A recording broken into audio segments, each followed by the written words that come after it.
అండి అందరికీ. అందరు బాగున్నారా? నేను ఈరోజు నా మార్నింగ్ రొటీన్ ఏం చేయలేదండి. కాకపోతే ఇక్కడ మా పాప ప్రేయర్లో పద్యం చెప్తా అంటే తన కోసం వీడియో తీసానండి అంతే. ఈరోజు తను వెళ్ళాక నేను పన్నీర్ టమాటో కర్రీ చేశానండి లంచ్కి. వీక్లీ వన్స్ కంపల్సరీ తింటామండి మేము పన్నీర్ కర్రీ. పన్నీర్ టమాటో అయినా పన్నీర్ బటర్ మసాలా అయినా ఇలా ఏదో ఒకటి. అండ్ దీనికోసం కాంబినేషన్గా పచ్చి పులుసు చేశానండి. పచ్చి పులుసులో మీకు ఒక టిప్ షేర్ చేసుకుందాం అనుకుంటున్నాను నేను. మీకు ఒకవేళ తెలుసుంటే దాన్ని స్కిప్ చేసేయండి, తెలియని వాళ్ళు ఉంటే ట్రై చేసేయండి.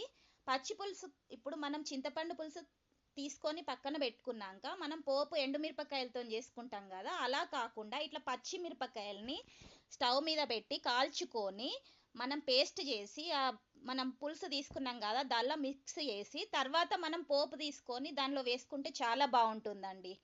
మనం ఆ పేస్ట్ని పులుసులనే కలుపుకోవాలి. తర్వాత పోపు సింపుల్గా మనం ఎండుమిరపకాయ లేకుండా పోపు చేసి దానిలో వేసుకుంటే చాలా బాగుంటుందండి. అది వేరే టేస్ట్ వస్తుంది.